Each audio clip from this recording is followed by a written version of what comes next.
How does everyone receive this latest news, mate? Just with the delay of the families being allowed to go to Queensland. It was a bit difficult last night. Obviously, telling the players and then the players having to tell their families. There's a lot of emotion, I guess, tied up in this week in the decision to move up here, which is normal. But then also the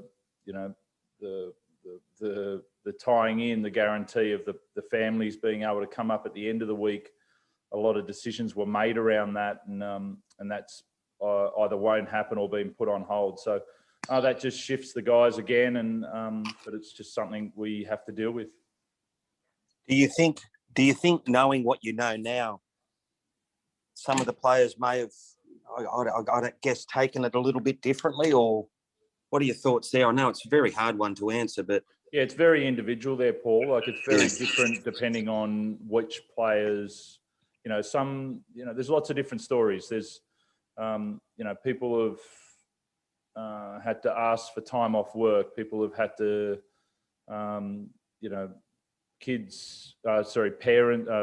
partners pregnant, and, whether they're going to come up or not in early pregnancy, late pregnancy.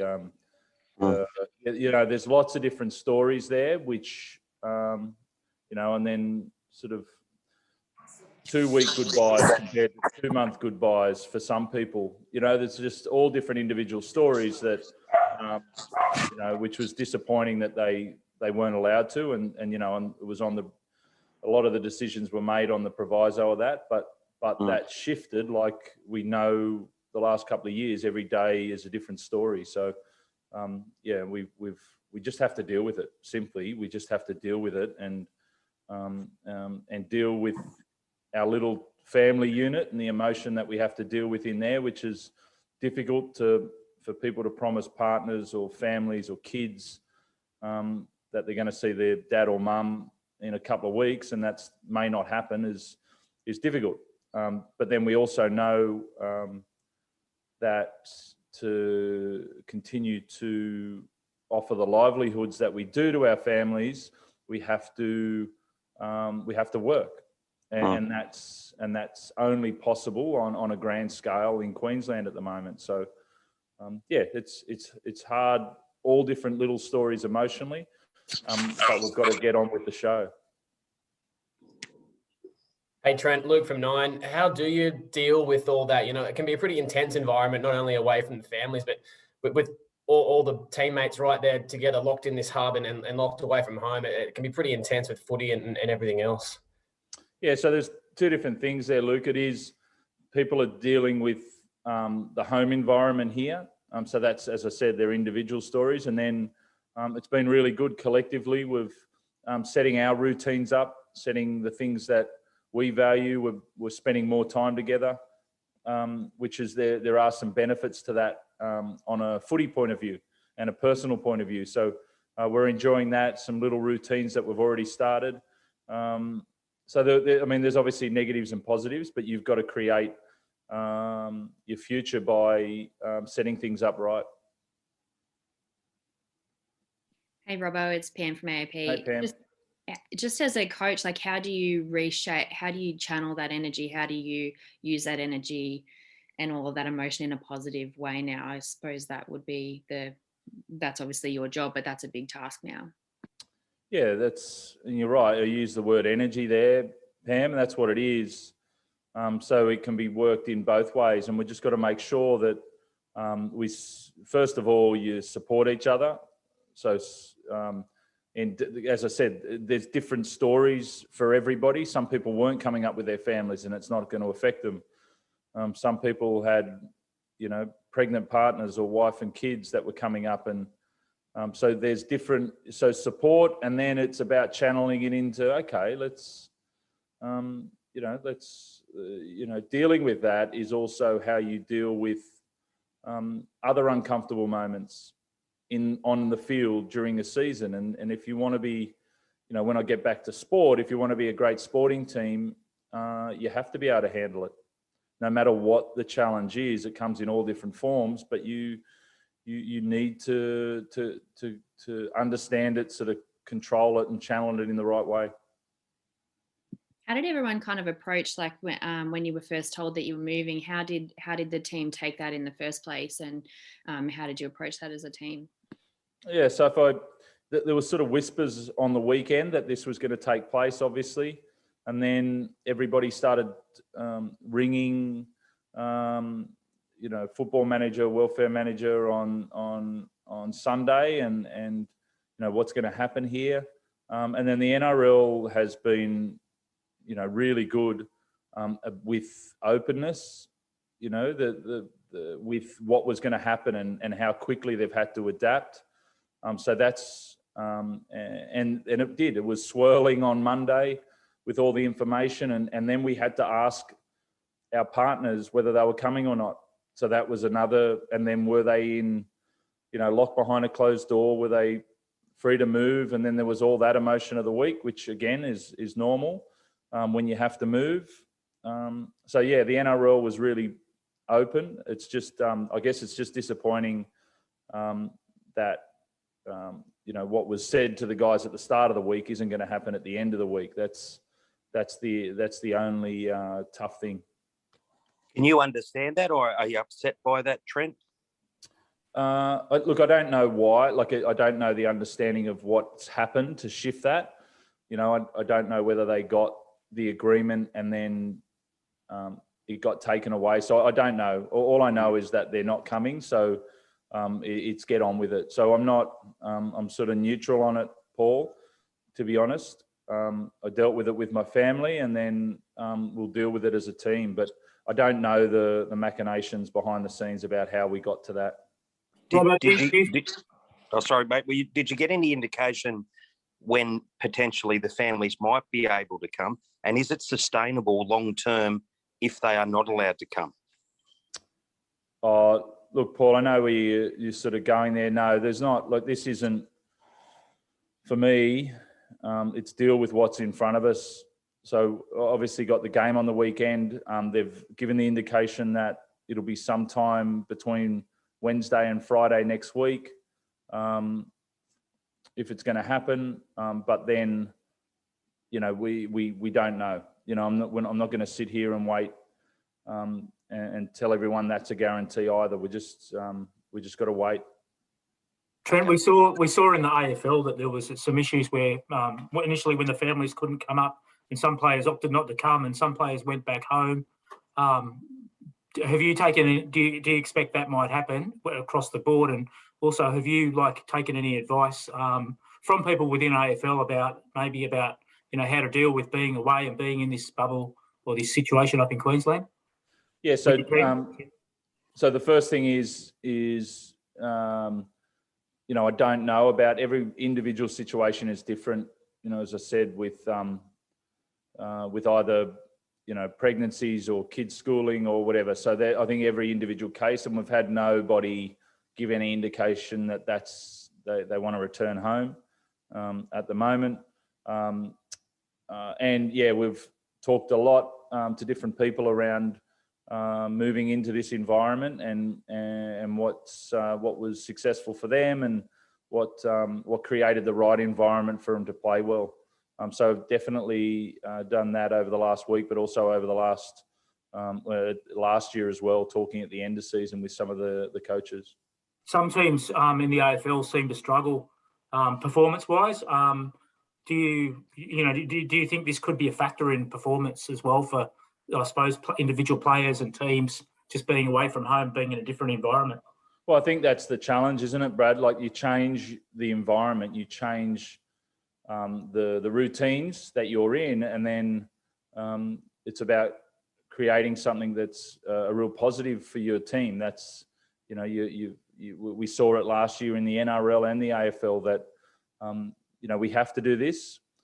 So adapt well, create the habits that you need to create to perform well. So, we're in the middle of that. We're trialing some things and seeing what works. It's different to people having to drive in and be in a different place, and the timing of things and when you train. So, so we're just looking at how to create that best environment. And you mentioned initially earlier that you've already started to develop some routines. You've only been there 24 hours. Can you give us an insight into what those routines are, or what type of routines?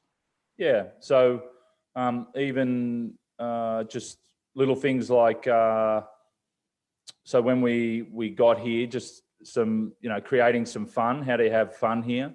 We're walking around with security guards sort of on the outside and naturally trying to make sure we're doing the right thing, and we're all walking around with walking on eggshells with masks on, and you sort of you feel that way at the start, but it's about how do we create home. So how do we create the team room in the right way? How do we have our families around the team room? How do we have some fun straight away while we're here? How do we, as a staff, how do we get together and get our crew going as a staff to pass that energy on to the players as well? So we're in the middle of that. We've obviously got a game on Saturday, but all those things count.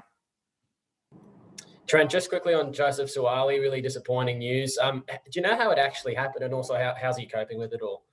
Yeah, so we were doing some edge defense. He was in attack. And it was just just stepped off it. Didn't think much. He sort of trained for another 10 minutes. It was a little bit sore, and we actually didn't. It wasn't a major injury in the sense of, couldn't finish the session, or we thought he was going to be right, but because of his age and also the tenderness of that, the Liz Frank area and bone there, that it needed to be repaired to secure that speed and power long term. So it was quite a simple decision. Joseph just wanted to continue on. He didn't want to do that, but it'll give him some time to finish school now, finish his studies, and he'll be right for pre-season. Trent, it was a scrappy win last week. Obviously, you guys are taking on the Cowboys, who are another team, I suppose, are looking to get their season back on track. I guess, what do you want to see from the squad from last week heading into this week? Yeah, I thought, we had to get over some sort of hard games there, and we got into a real tussle there last week. I thought some of the foundation areas of our game were really good. We weren't classy, but we were strong in defence. Our defence was much better. We had 2 kick tries there that we needed to stop, but we were much stronger in our line presence. I thought some of the forwards carried really well. I had a couple of different combinations there, and I want to see progression of combinations. I think that's why being here, time together, time to talk, to hang out. I want to see good, solid foundation of game with combinations improving each week. And you mentioned looking for the positives. I guess in a way, does it help knowing that the game was going to be played in North Queensland anyway, considering you're going to make the trip? I haven't really thought about that. There's no, we're an hour closer. I think that's the benefit. Or obviously, flying in and flying out tomorrow, and the game's been moved forward. We know where we're playing, and let's get on with it. How did your Origin boys pull up? Do you expect them to play? Yeah, they're pretty good. We haven't, obviously, yesterday they just sort of walked in and got some recovery. We're training in an hour, so we'll get to see how they're moving sort of 2 days after. I'd say it'll be pretty light for them again, but both of them are bumps and bruises, but pretty good. Robbo, just back on Soulis, you said that he wanted to sort of keep going and play. How did you guys convince him that, he needed to take that time off?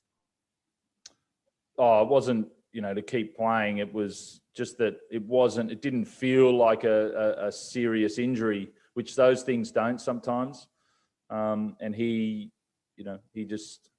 was okay to, keep sort of moving on it, do some rehab and get back to training. But we had to see a foot specialist, and he comes out with a pin in it. Robbo, Joey.